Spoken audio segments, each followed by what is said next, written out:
But he says, Mike, let's talk about your P&Ls. I said, all right, let's talk about my P&Ls. What do you want to know? He goes, what is the biggest number in the expense column?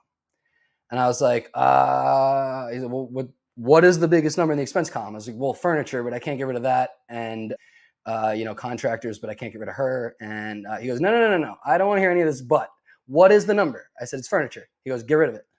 And I was like, okay. And again, middle of the story, I'm in transition, arbitrage to co-host. I'm like, this is in line. If I stop buying furniture to set up the property and then paying the flat rate lease, then I don't pay furniture at all. I started co-host property $0 in.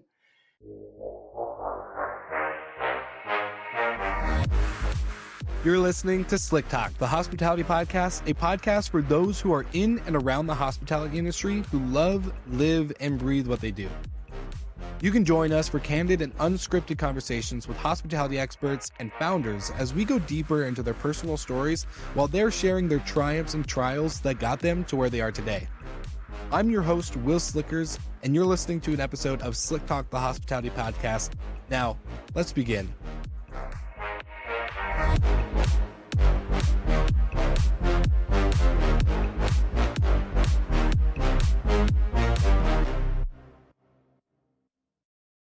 What's up, Slick Talkers? I want to do dynamic duo sponsorship placements for our partners, and the best dynamic duos I could put together for you are our first one of Hostfully and Minute. Now, you probably heard our Minute with Minute segment with Nathan Smith over at Minute. If I could say Minute 1,000 times, then I will. But basically, if you are using Hostfully's property management platform, then you can go to their integration marketplace and turn on your integration with Minute. So that way, everything is operating seamlessly in your hub to run your business without any issues and headaches. It just is so nice to have proper integration partners together. And I couldn't be more thankful for these two partnering with us on the podcast.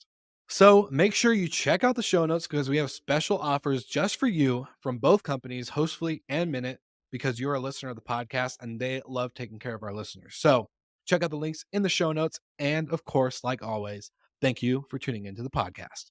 All right, Slick Talkers, we are back. Take two for this episode to make it known that we do have times where technical difficulties do get us down.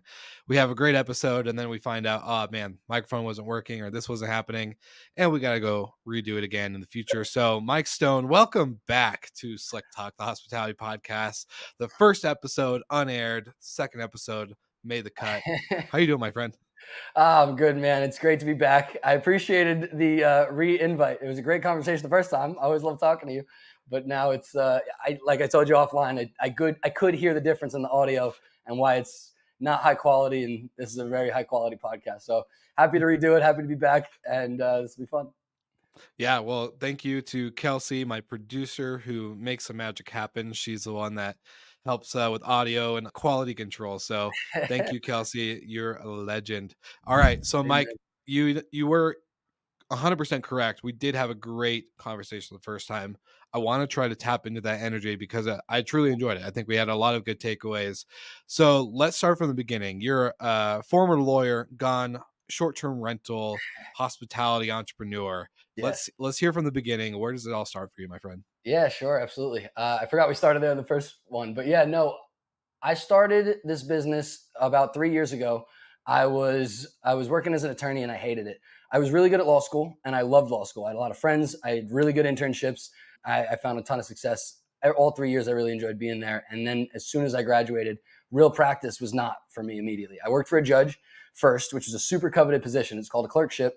And it's like, cutthroat to get a position like that. And as soon as I got in, I was like, this is it. Like it wasn't that prestigious. It wasn't that valuable, I thought, for the rest of my education, the way they hyped it up to be. And so I was just off to a bad start. And then I went into big firm practice, and man, the hours are insane, as everybody knows.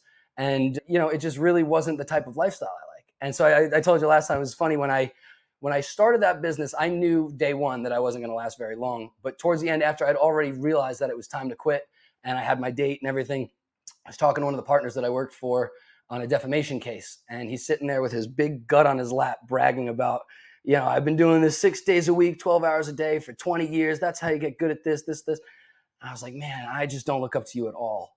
Like nothing about you inspires me to work harder, do better, do more of this, certainly.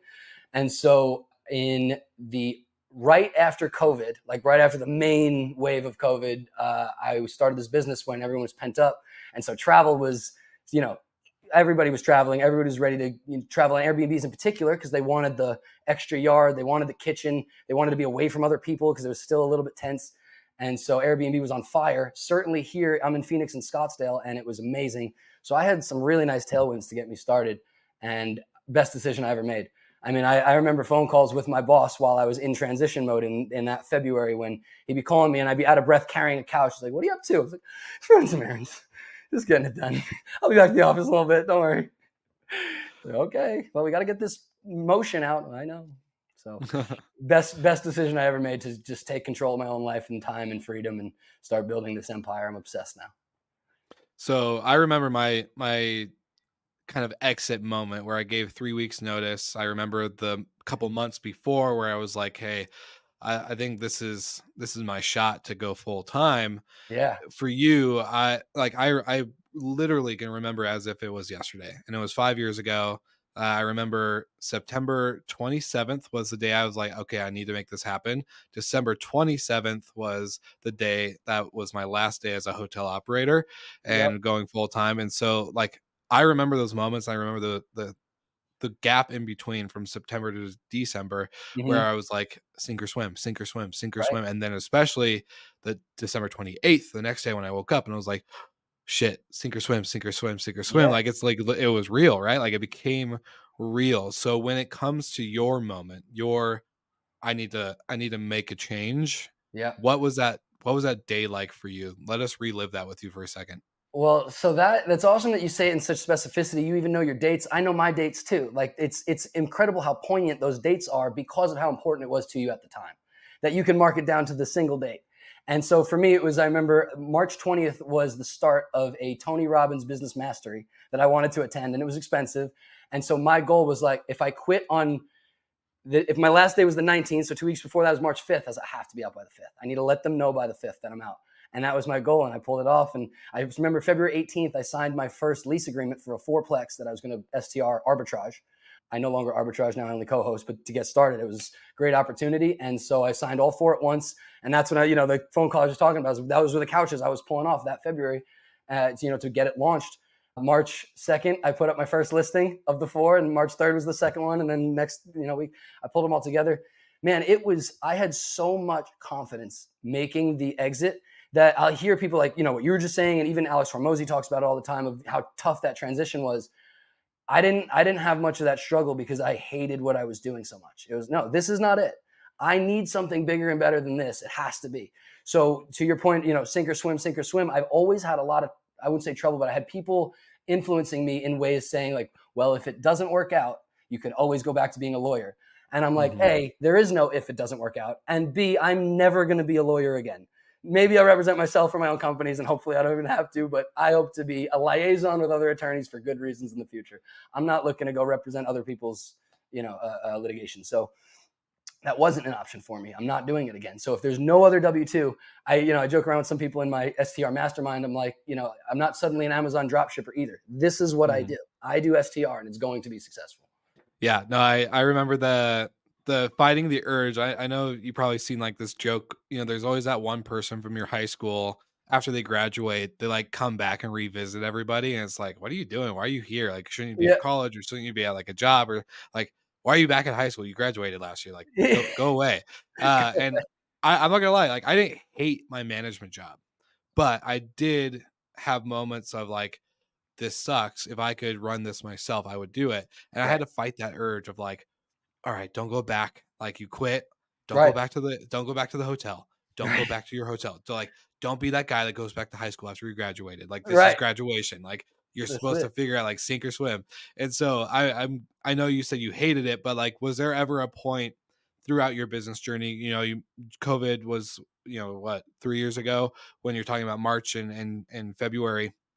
I'm curious, has there been a moment during your journey where you kind of were like, no, can't go back to high school. Don't go back to the high school. You graduated. Like this is your time. Like it's not easy. I will say like a lot of people look at Slick Talk or Hospitality FM or any of my businesses that they're like, oh, dude, successful. Like you're just overnight. Like, great. Like that's so cool. And it's like, no, it's Yeah. 5 years in the Oh, making. There's been a couple moments. I like the oh shits, the am I gonna make it tomorrow? What's gonna happen? So like I guess I'm yeah. curious for you on your end. Yeah, sure, man. I mean, I'll tell you the truth. The toughest thing that's happened to me in this business was one bad arbitrage deal. 2 months after the first fourplex, I found another fourplex that was more expensive. And I, in my inexperience, equated, oh, it's more expensive to me. I could arbitrage it for more and make even maybe more profits. And it's obviously not how it works now, you know. So I lost a ton of money. I lost a ton of money. And I was dedicated to that deal for a very long time, thinking that, you know, Super Bowl and other things in the future of those listings here in Phoenix and Scottsdale would have been, I thought they would have been successful, you know, after we got through this, and it's just, you know, I was just getting hosed. And so it's tough. I literally, at that point, there was a point when I lost more money than I owned to my name. And so I was horrifically in debt. So I've been climbing out of it successfully for a while since, and I've released those 4 leases, and, you know, things are getting better, obviously, pretty quickly. And I'm happy to be where I'm at. I'm grateful to be where I'm at, but I'm only where I'm at because of fighting through that. And man, it was tough. It was tough. It never once, though. Never once did I consider quitting or giving up or any of that. It was always like when my dad would say something about, you know, getting a job or getting a side hustle. Like, you don't understand. Even a side hustle is a distraction to the hours that I could be putting into figuring out how to fix this. So there was no weak moment. There was no weak moments from day one. This is what I do. And that's why I was able to get through some pretty damaging things. It's, you know, other things too, to your point. Mhm. It's not just the one that's one good example because it was, you know, a pecuniary issue. It was expensive. And Mhm. I think that that's relatable to people who invest and get into a bad spot. But, you know, plenty of other things too, where you just hit with situations and betrayals and, you know, the people not following through on what they say. And sometimes it's not even to the malicious extent of betrayal, but it's like, yeah, man, I just want 100% of the money to do 80% of the job. And you're talking to a tradesman, Mhm. and you're like, yeah, but I need the rest of the 20% done. So how are we going to figure this out? And it's just a battle. It's a battle. It's a battle. But at no point is it like, well, let me stop fighting. It's like, okay, so let me figure this out. And then how do I figure it out so I don't have to figure it out again, to the extent that's possible in this business? Yeah, and I agree. There's a lot of, I think especially most entrepreneurs in the beginning of their journey when they go into the full time swing, I think your trust levels are probably higher because you think okay Yeah. you're on this high, right? Like you left your job or you have traction, you have I'm like the man. this kind of like you're like no this is great, and then like everyone wants to work with you, and then you just like yeah this sounds great, like everything's an opportunity, Yeah. and then you realize like oh like they just saw like a train to ride and like they wanted to hop on for a little bit to jump off 5 exits deep, Yeah. and that's not what you're looking for. And because I had that experience for sure, like the day I left I actually had some people that were going to be on my team and we're going to do this and we're going to do that, and they showed their true colors real quick. And so now going into entrepreneurial journeys and ups and downs on the roller coaster ride that it is, you can be like pretty accurate the moment you decide like no or yeah like this person's good, like your BS reader gets a lot better. Yeah. That's a good way to But put it. Yeah. I yeah well, I want to run through this with you because I'm not a believer in arbitrage at all. I know there's some people that like love and preach it and will sing it off the Yep. mountaintops. I Yep. think it's the most unsustainable thing that we could do in our short-term rental like industry or segment of the hospitality pie. Big believer in management and Yeah. ownership and all Yep. this other stuff. But I would love to know for you, what were your biggest like what's your biggest differentiators or takeaways from going from arbitrage to co-host, or I don't even like the word co-hosting either, but like I look at as property management, right? Like Yep. is if you don't have a property management software and Right. dynamic pricing and all these things, right? Like you're just building a revenue stream that's only going to last for as long as Airbnb allows it, right? Like or Right. Verbo. I would love to know like your kind of like understanding of both sides. Sure. That's a great question. And I am actually in a pretty good position to talk about that specifically. I'm going to start with the middle of the story because there's a point that I want right up front. Friend of mine, good friend from law school, one of my best friends in life for now years, and he is a multimillionaire commercial real estate investor. He focuses more like he'll plug in Starbucks and Dutch Bros, nothing to do with our hospitality type of stuff. But he, as a real estate investor, gives me good business advice. And sometimes I have to take it with a grain of salt when he doesn't understand our niche, and that's fine. But to the extent that he has good business advice, this was something that he told me. And again, it's the middle of the story. I'm already in transition from arbitrage to co-host, but he says, Mike, let's talk about your P&Ls. So, all right, let's talk about my P&Ls. What do you want to know? He goes, what is the biggest number in the expense column? And I was like, he said, well, what is the biggest number in the expense column? I was like, well, furniture, but I can't get rid of that. And, contractors, but I can't get rid of her. And he goes, no. I don't want to hear any of this, but what is the number? I said, it's furniture. He goes, get rid of it. And I was like, okay. And again, middle of the story, I'm in transition, arbitrage co-host. I'm like, this is in line. If I stop buying furniture to set up the property and then paying the flat rate lease, then I don't pay furniture at all. I started co-host property $0 in. He goes, okay, what's next? I said, well, rent. He goes, perfect. There you go. Stop paying rent. So how do I stop paying rent? Well, I could tie up some leases, and I got rid of the 4 bad ones. 6 of them I'm having incredible success, so I'm going to leave them. But the risk profile still doesn't make any more sense. It just happens to be a good deal. So now, whatever. So that was arbitrage co-host. It's like, how do you cut that off? Before that, to go back to the beginning of the story, when I'm in this deal, I was supposed to get these 4 luxury 2-bedroom units August 2nd, which is the right before, it's in our summer, but like I'd stage it, it'd have a rough first month, and then September, October would start just ramping up and up. I capture all of the winter busy season for Phoenix and Scottsdale, especially February and March, when we make ridiculous money compared to the rest of the year. Ridiculous money compared to anything. And so I was really excited for that. And then because of construction delays and a series of, let's say, misrepresentations, if not blatant lies, I was kind of strung along, but anticipating this to be a good property later. So I stayed strung along for 9 months, and they gave it to me April 20th. Now that starts our summer. So I had first 4 awful months when nobody's really traveling in 100 degrees to Phoenix and Scottsdale. It's not a thing. So it was a battle. Certainly they're not paying luxury prices, and I'm losing money month over month. And I'm realizing quickly too, it's not just like, even when the properties themselves as an individual unit would cash flow positive, even when I got a good midterm rental in there, which I'm excellent at, or, just an old guest that I plugged back in and got good prices because they're not looking on Airbnb, whatever it was, it still was just like, it wasn't enough. I wasn't making enough to make it worth all the effort and the work, and I'm losing more than I'm making, and I'm looking into the future to make money. It's like, it didn't make sense. What I realized around then was that when you pivot to co-hosting, I was adamant that arbitrage was better because on a per property basis, you'd make more money, and that would have a better chance to cover the rest of the business overhead that isn't on a per property basis. And I remember realizing, like, well, if I go to co-hosting, I don't have to focus on this property that I can afford to furnish this 4-plex of 2 bedrooms. It's like, well, why not get 4 5-bedrooms and let the owners furnish it, and then improve their cash flow so they're making more money than they would if I was arbitraging anyway, so they're even happier.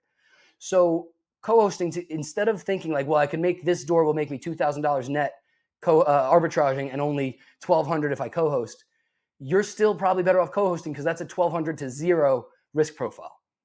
And so I think the transition is a no-brainer. And so interestingly, now I am talking using the same theory again. I'm looking back across my P&Ls. What's the most expensive thing in this business? And I'm like, well, maybe it's marketing, maybe it's software, maybe 1,000 here, 1,000 there. What's all my costs? And I was like, if I just call it operating expenses, that's my biggest expense. So now I'm going to make another shift, and I'm actually pivoting now to more of an educational model where I'm going to teach people how to run their own Airbnb, 1 to 3 properties on their own in 2 to 4 hours a week, so they don't need any property manager. So I'm making this transition from arbitrage to co-hosting to education because it's just better for business. So when you ask, what's the difference between arbitrage and co-hosting? It's all the upfront money and all the upfront risk is on you, and you don't get any ownership. I get the natural risk profile of paying your mortgage and covering that. But when you're covering someone else's mortgage, it's totally different. You're not building equity. You're not getting tax savings. You're not cost segging anything. There's just nothing. Cost segging, is that? I don't think you say that, but whatever it is. So anyway, that's why I'm adamantly co-host now. Yeah. So I want to throw a hardball at you because I'm going to set the tone for a lot of our listeners who do tune into this podcast. I would say are more on like the traditional vacation rental manager side, right? They've been in the industry 15, 20, 25 years. Mm-hmm. They're in one destination. They've built a brand. They've got, repeat customers. They maybe even have an in-person office, right? Where it's that you can have check-in, you have your teams, you have your headquarters, the whole thing, right? Like sure. It's not just on Airbnb or co-hosting. It's like a legit, like scaled, 200, 300, whatever. Yep. So the reason why I want to throw this at you, because I want your opinion. I will remain Switzerland. But in the sense of, with that listenership kind of base and that model, they look usually to like co-hosts or Airbnbers, as we, quote unquote, Hmm. as kind of what's ruining short-term rentals or vacation rental industry because of inconsistency, standards. They're usually working a job, and so of course when you're in meetings or running around, you're not able to respond to guests, and then guests get pissed off, and then Yeah. then maybe they have bad guests come in, and then it creates a whole ordinance issue, and there's a party, and now your neighbors hate you, and like now, like all of it just comes crumbling down, which of course this is a very dark side, like crazy, thinking of, not all the time does this happen, but it does happen. So when it comes to that, like traditional operator, and they look at this, you know, Airbnb hustle as just something that shouldn't be happening, what's your thoughts when it comes to how you're building your business and looking at like Airbnb platforms, building and scaling a business in either one or multiple destinations? I would love to know your thoughts, because a lot of times, like, the words co-host, arbitrage, like that's not really what they talk about. It's management, right? They're a Right. property manager. They create hospitality experiences, that, all the above. So I would love to know what your thinking and kind of perspective is with all this. Yeah, that's a great question, and it's multi-layered, a little bit complex, but I'll unpack it how I think it just hit me now. The first thing that struck me is, yes, you're mentioning 200 to 300 units, and they're certainly hyper professional, and I still, with less units, would like to align myself with them and say, yeah, I agree. Unprofessional hosts are ruining Airbnb in the sense that this is the largest industry. How is it multi-billion dollar that is not standardized? You won't get that at Marriott or any of their competitors. You won't get that if you're getting a traditional property management rental that's nothing to do with an STR. You get, hey, this is the house, it's on Zillow, this is the agent, it's a process. You kind of know what you get. It doesn't work that way when you bring unprofessional hosts into the mix. And so there's a couple branch off points that I'll take here. The first being that I consider myself a professional host. I consider myself the best in the market in the sense that on any given unit, I could do the same thing that Vacasa is doing. And I would actually argue that because I care more, because I'm a mid-sized company, that I could actually do better than those complaining professional hosts. I'll respect them. We maybe won't label Vacasa as doing the best job of servicing hospitality. They're not doing the greatest right now. But That's yeah, no, I exactly my totally, point. yeah, So yeah, that's 100%. exactly one of the segues that I was going to go into is the hospitality provision. If you're that big, it's kind of, you're lacking because everybody to you is a contract, and you speaking to the Vacasas, and everybody, the Evolve, to you, to them, to those types of entities, the client is a contract, and if they cancel the contract, it's not a big deal. There's hundreds, so it doesn't matter to me as to anybody with, let's say, 10 to 50. Your property matters to me more than it does to Vacasa. So I need your revenue to build my business. I need my commission. That's selfishly. And then because I care about you, I probably have more of a relationship with you. You're not just a contract. You're Steve. You're my guy. We talk on the phone. I call my clients. We have conversations mid-month that have nothing to do with owner reports. There's nice people. One was one of my best friends. It's like it's just to have that level of investment into someone else's property is what makes that property successful. That's what people should be looking for. And so I would say, like, yes, the people with the companies, the entities, and the with the 200, 300 units, they're correct. But I align with them. Let's have standardization. At least they are probably more standardized than the mom and pop shops. At the same time, I'm a big fan of the open market, and I think there's absolutely nothing wrong with the mom and pops making their money. I was a mom and pop to start. A lot of the big ones were mom and pops to start, and every mom and every pop has their right to money. That's their property. That's their investment, and that's how they're bringing about their own financial freedom, whatever their goals are. So I don't think anyone has the right to dismiss unprofessional hosts from this industry. I just agree that, yeah, it doesn't leave a horrible taste in the guest's mouth. To that end, I think the solution is coaching. And I know the same guy, the rich guy I was talking about a minute ago with the commercial properties, he said to me the other day when I was telling him about my new business that he's like, man, there are people who believe in coaches and courses, and there are people who don't. He's one who does not. I'm one who very, very, very, very much does. And I imagine a lot of the types of listeners on this podcast would align with that and believe in coaching and believe in turning decades into days, whether it's mainstream like Tony Robbins, Alex Hormozy, or if it's more specified, which is where I'm going with this in particular, getting coaching from Mike Sjogren that's a specific, call it a testimonial or a plug. Mike Sjogren will teach you how to do this professionally, the whole Airbnb business. Getting coaching, my first guy was Sean Rockagich. He taught me the Airbnb app better than anyone who knows it on the planet. I get one-on-one coaching from Julie George. She built her portfolio to 130 properties in 3 years, sold it for millions of dollars. Like, there's people who know how to cultivate success and genuinely care about bringing that to other people. And Julie, I mean, one-on-one, that's as intimate as a coaching relationship can get. And she has so much investment in me. It's incredible. I can ask her questions all the time that are specific to my business, and she knows every detail. She knows every employee. She knows every situation. She knows my cash position. She knows how to actually help me because I've gotten that mentorship. And so she'll build my org chart and my documents, and now it's professional. Then I go to Sjogren, and it's that group style. I got masters of every specific discipline. This is for deal analysis. This is for ops and the mechanical things. This is for growth. There's so much that Sjogren offers in his complete program that you can become a professional host, provide that standardization, and not miss. So yeah, I don't have 200, 300 units, but I do have a 4.98 rating on Airbnb after 3 years. So I know what I'm doing, and I can provide that level of hospitality for the guests. All right. So you're trying to grow your portfolio and your property management business, but sometimes owners don't have the best peace of mind when it comes to giving up the keys to their home to an unknown brand or company. And of course, let's be honest, sometimes we hear the horror stories of guests and the bad guests that stay in vacation rentals and throw parties. Well, Safely has you covered because not only do they screen your guests that are staying, but they also ensure that you are covered from all things such as ill intent, stupidity, aka vacation brain, and other things like pet damage and theft. While doing that, you are able to partner with Vintory and grow your portfolio with their marketing platform that helps ensure that you are attracting the right owners to your rental program and growing your business in the destination that you are in. Or if you're in multiple destinations, that works too. So get the links in the show notes because both companies have special offers. If you don't use a link, but you end up talking to them, guess what? Just tell them that Will Slicker sent you from Slick Talk, the hospitality podcast, and they'll get you covered. And you can also let them know that maybe you've heard of them on our platform, hospitality.fm. So, of course, like always, make sure you grab the links in the show notes. And thank you guys so much for tuning in to another episode of Slick Talk, the hospitality podcast. Now, back to the episode. I love it. Great answer. And, kind of the perfect segue from what we talked about last time on the first take of the episode, Yes. going into, you talk about all these coaching programs that you're in. We even talked about books, which I actually want to bring back up that Yeah, discussion sure. on your ability to study so well during college and law school, the tips and tricks around that, because it's like one of my biggest struggles.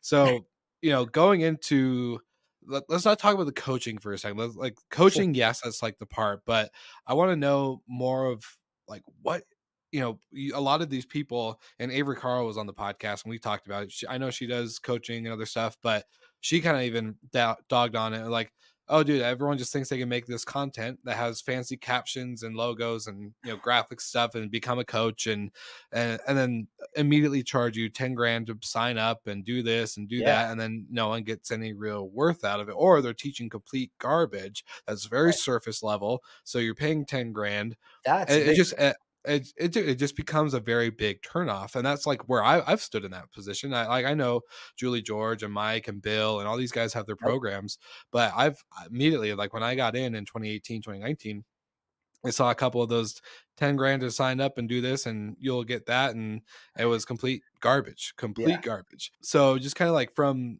the perspective of the value that you're getting Yeah. beyond the coaching, I would love to know, like, what's your kind of perspective on that, because you are in so many, from industry ones to your Tony Robbins stuff that you mentioned, and Yeah. so on and so forth. Yeah, absolutely. I'm happy to talk on it because I think that changed everything about how I approach this business. And I think my success is dependent upon the mentors that I've had. And again, yeah, it starts mainstream. Tony Robbins inspired me to do more with my life and quit a W-2. Okay, what does that lead to? Well, I learned about investing, which first I was obsessed with stocks before I even looked at real estate. So, it's all a progression, but I had Tony Robbins in my ear every time I listen to the audiobook of do more and do more and do more in the way that he delivers it. And then you find another coach and they deliver it differently. And then some of them are more mechanical, the way Hormozy is. I don't consider Hormozy a coach, but he's my influencer because I follow the way to do it is the right way is his way. So that's one thing. Just there's validation and knowing what you're doing is the right thing to do, and you can kind of stay focused and move forward, knowing that you have, like, what do they call that in the bowling alley? The bumpers.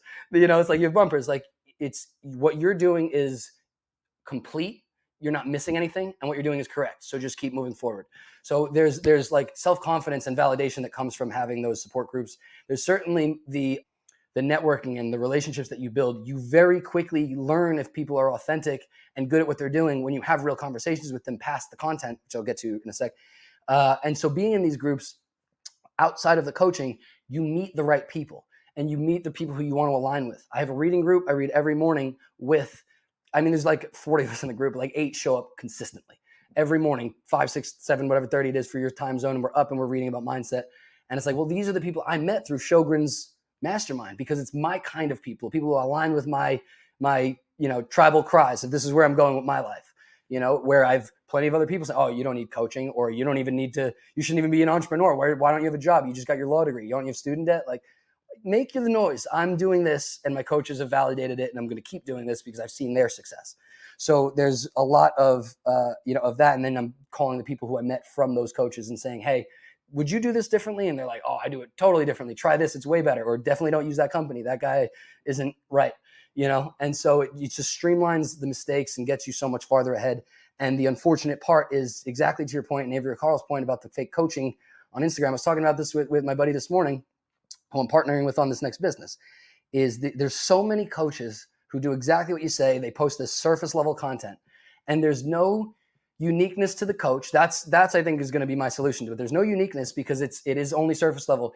Here's how you set up an Airbnb. What advice are you going to give about setting up an Airbnb that somebody doesn't already know from the content that exists? You're the one telling them that interior design is important these days. You're the one telling them the market's a little slim. You got to run your numbers. Like, those words are maybe a hook. And then the retention and the reward of the content should be, well, here's how you solve that for your clients and end up making more money. It has to be more to it than that. And a lot of coaches just don't do that. They'll tell you, hey, I can get you in, but it's almost like they're using content as an advertisement for their own educational content. I call Sean Rockageech my OG. It's not actually true. I secretly had a coach before that who I paid $1,000, and I don't name him because I don't ever want to have bad blood in this industry. It's too small and too fun. I love everybody. But this one guy, I felt like he ripped me off of $1,000 for a course that didn't actually say much of anything. The cleaning section was, yeah, you guys got to have a maid's closet. Imagine that was all you knew about turnovers for Airbnb. Have a maid's closet. Will do. So it's like, and then this guy's he plays the volume game. It's only $1,000, but if he sells it to 1,000 people, now he's making money. So, it's difficult to discern who's good. It's imperative that you take the extra time to do it and sift. And that's really the best thing, is just have that cunning eye that cuts through, be shrewd and cut through the bullshit. And to that end, one way that I think you can solve that is look for the coach with the USP, the unique selling point or unique selling proposition that is specific to them, makes them better than anybody else. So, for example, I'll just rattle a couple, and your listeners can literally just write these names down if they want, because this is who I strongly recommend and vouch for whatever that's worth. Sean is the best at the Airbnb app. There's nobody better who could beat that app and that algorithm. Mike Sjogren is the best, most complete mastermind on the market. It has the most sub coaches who are phenomenal in their own right, teaching what they are best at. Sales guy teaching sales, deal analysis guy is a numbers guy. It's the best and has everything you need. Mike's own master VA hires, trains, and offers VAs to his mastermind students, and then has his own sub course weekly of how to automate your business using VAs. Sjogren has everything covered.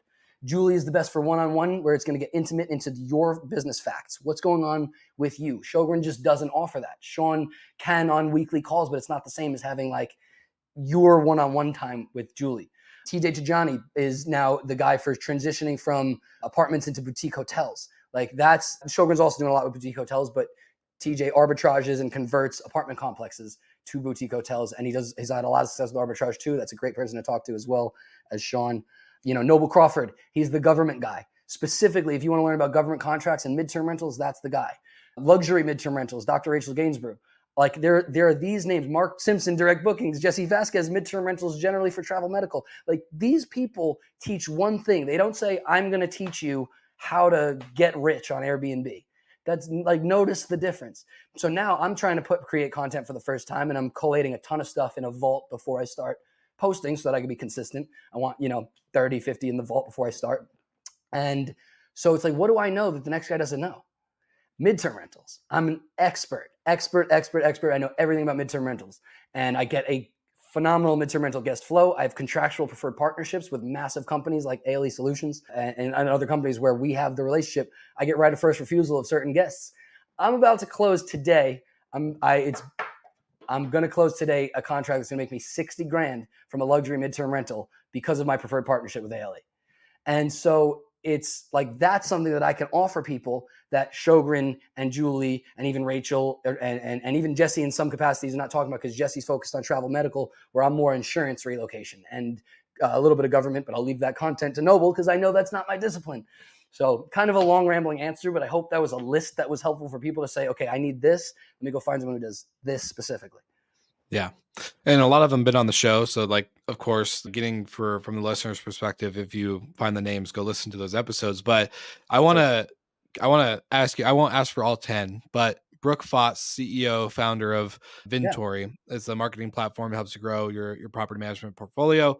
And they're great sponsors of the show. He wrote a book, the top 10 secrets, basically the vacation rental secrets book, where he interviews about 58 of the biggest leaders in our industry and Cool. goes over their top 10 mistakes over the years. Like they're big, like not successes, mistakes. And so I would love to know from you, what would you say, like, you don't have to give me top 10, but what would you say, A like few. top lessons learned throughout the journey? Wow, I'm in the middle of getting punished right now for this lesson. So I'll start with documenting your SOPs from the beginning. I am getting punished for the last 6 months for not doing this for the last 3 years. And in some ways, things develop and it's a living document and it changes, and that's fine. But to have a structure in the beginning, I think, is really helpful. There's things that now I'm just doing one giant homework assignment instead of just chipping away over time. So I would say if you're building this business, depending on your goals, I guess it doesn't apply probably to everybody.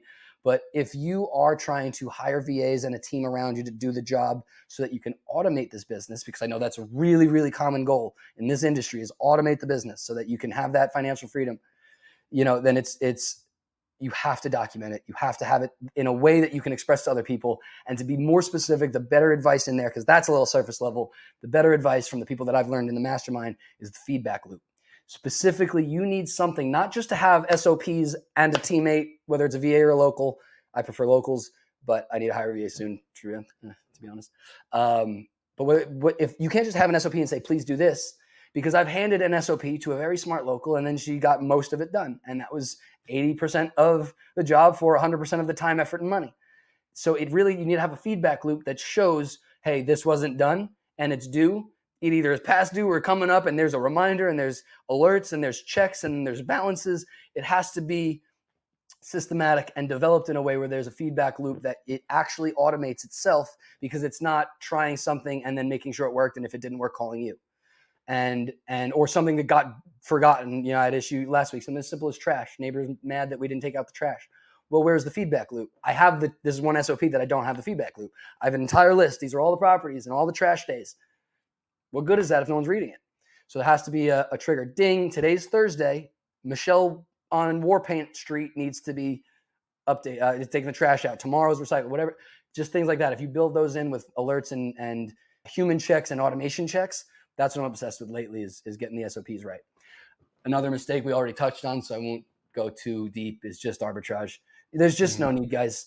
Guys, if there's enough resources in today's educational market in this industry to find good co-hosting materials, and you can use co-hosting to create enough cash flow to buy your next investment property and build your business that way. Don't take on somebody else's risk for your own small reward. I would also say a lot of my mistakes were in team management. I'm working on leadership. If you can tell by how I conduct myself, like this is what I'm doing.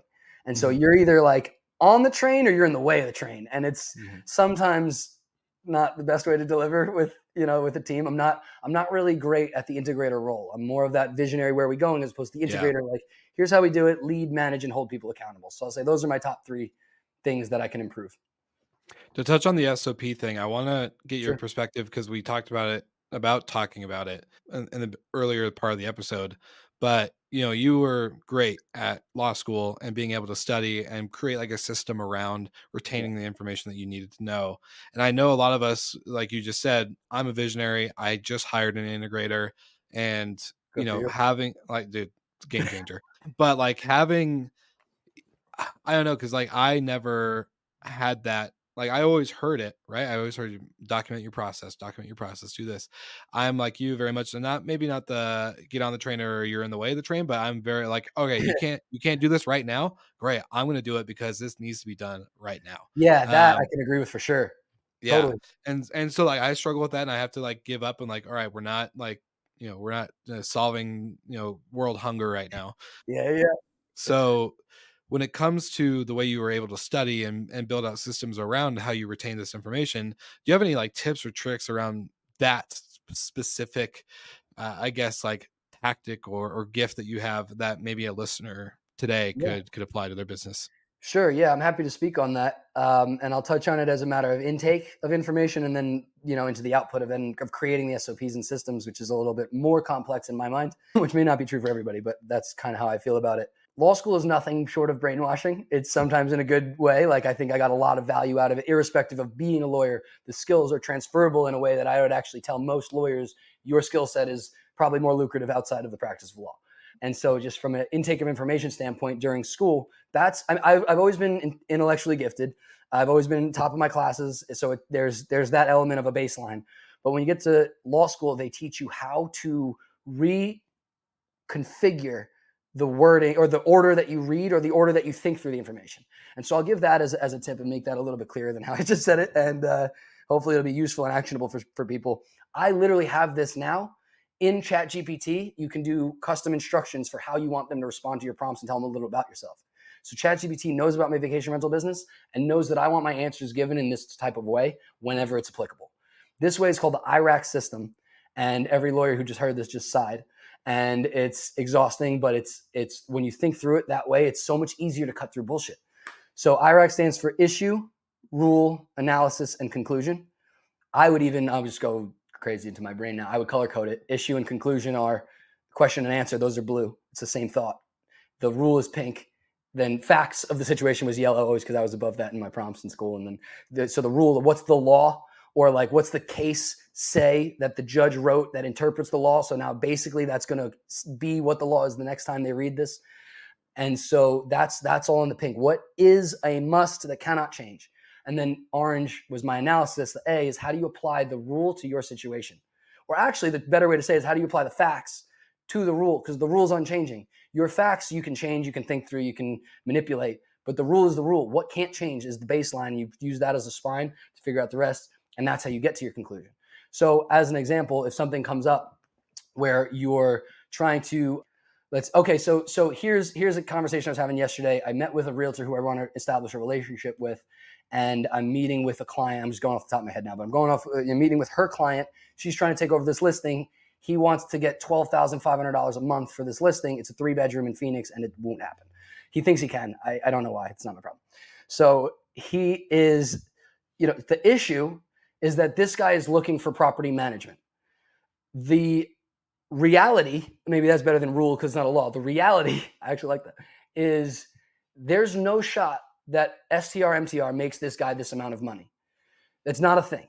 And long-term rental, I don't think so either. So that could be in that guaranteed section, but maybe it's better in the fact section because in his mind, it's absolutely the case. And in my mind, it's not. So now that's a little bit arguable. But we do know that short-term, midterm rentals, AirDNA is showing $80,000 a year. So after cleaning fees, if he's keeping $5,000 a month with no property manager, $5,000 is not $12,500, and he wants to hire me, and I charge 25% of rent revenue, not top line revenue, but rent revenue. So I told him, I have to make you $17,000 a month on a 3-bedroom so that after my fees, it's worth it for you compared to your imaginary long-term renter who's paying you $12,500, and I'm seeing on AirDNA $5,000. I'm sure I can beat $5,000. Well, that's actually net to him. So 25% fees. He's keeping like $3,300, $3,700. So the analysis that we're doing in that discussion yesterday with me, the realtor, my manager, and the client, potential client, I'm going through it and I'm explaining to him, these are the hard line things that you can't change. I can't give you what you're asking for. You can talk to another property manager, and I told him about situations I'm in where other property managers come in, oh yeah, I'll make you $200,000. And then 6 months after getting yelled at for why they're not, they're like, I'm sorry. And then the contract's over, and then they made money, but unethically. So I'm like, this happens. I'm not here to take advantage of you. So these are the hard rules. The analysis is, what do we do? Well, I say list it on Zillow, because if you list it on Zillow, then you'll at least get the inbound inquiries for what LTR market should be. And we'll prove if you're right about 12.5 or if you're not. Because if you're only getting inquiries at 7, then you're not talking about 12.5 anymore. That's it. I said, another quick switch back to the hardline rule. I said, what's your payment? Payment you can't change. He goes, actually, I own outright. So I'm competing against 0. Good. That's excellent. I'm competing against 0, but you're making me compete against 12.5. So let's go justify 12.5 by putting it on Zillow. Put your money where your mouth is. Continue the analysis. What about MTR, STR? I could do it. That's why I asked your payment. I'll beat 0, but you have to relieve me of the responsibility to beat 12.5, because that's not the reality. So this analysis is now, I can give you what you want if you go the long-term rental market and you're correct. I could give you some money if we do it this way. And my method, and I get into my whole sales pitch of how I combine midterm rentals as my primary strategy and supplement it with STR just in the gaps to fill vacancies, optimize revenue. That's all the analytical stuff of why my company is better than the next company. Then I explained to him, I'm doing 25% off of rent revenue.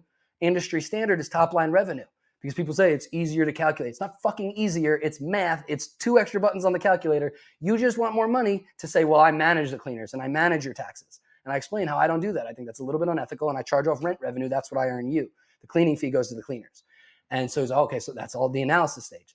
Well, that's all good. And I said, and now I have this whole new product, this whole new business. It's called, yesterday it was called Airbnb Launch, but we couldn't take that brand name. So now we're doing STR Ignite. We're teaching you all the systems. I'm giving you the playbook, $7,500. You don't need a manager at all, because if you knew what I knew, you would be working this property in 2 to 4 hours a week.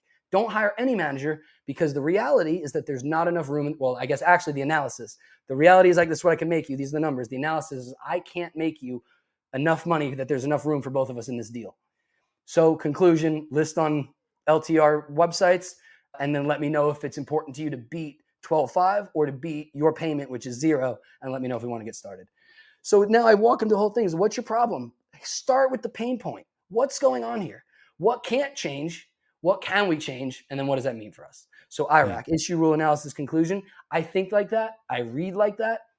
When I read like that, I skim through paragraphs that just say nothing. And it's almost like we were talking about with coaches with shallow content. It's like there's so many books that I can read the title of the book and I know what the book says. Who, Not How. Everyone loves that book. Dan Sullivan. If you know who, not how, you can guess every other paragraph in that book. Maybe it goes into more detail. If you want it, go ahead. But I'd rather read a book that's more like Outwitting the Devil. You can't learn from the title what that means, but you get into the nitty gritty, and now it's applicable stuff. So that's how I like to read and think, and it makes things more efficient in book selection and even just while I'm reading.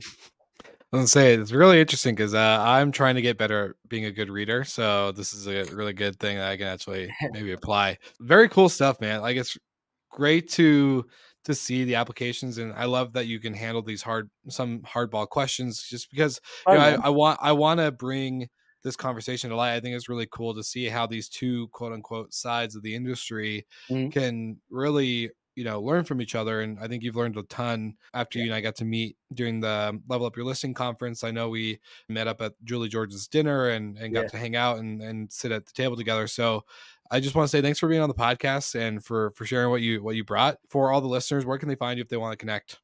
I would love for people to hit me up on Instagram. The most, I get a long sea of Facebook DMs that I can't keep up with, even the people I really like. So I'm sorry. Instead of going to Facebook purgatory, hit me up on @MikeStoneGroup on Instagram. And I'll be starting to post more content soon on midterm rentals. I think I could really add a lot of value to this market. Everyone's making the shift now in the down market with Airbnb struggles or just bad buys. There's so many people who just bought poorly and then they come to me. I get so many calls. Hey, I have this house. How can we do? And it's so disheartening. So I think with this dramatic shift to midterm rentals, I really know a ton. I know things about travel medical, but I do better with insurance, relocation, government. My manager, Ava Kate, is working on getting construction contracts, both government and private. So I'm going to start producing a lot more content about midterm rentals and helping people get them. And I also want to create a platform where I could send people my midterm rentals. I'm probably going to connect that to my new business where I'm giving people SOPs and I'm just done for you. You don't need a property manager kind of business. So find me on @MikeStoneGroup. That'll be the best. I do check my Instagram DMs and I keep up with them pretty well.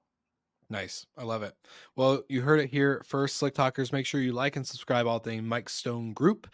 Get connected with Mr. Mike Stone over here. And like always, we'll see you guys again next Well, I week. appreciate it, man. It's great to be here. Thank you.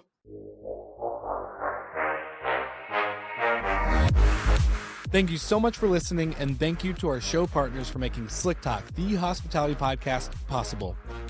We hope you enjoyed the show, and we would love to connect with you outside of the podcast. So you can follow us on all of our social media channels for daily hospitality content, or find us on slicktalkthepodcast.com. And don't forget to rate, review, and subscribe so you never miss an episode.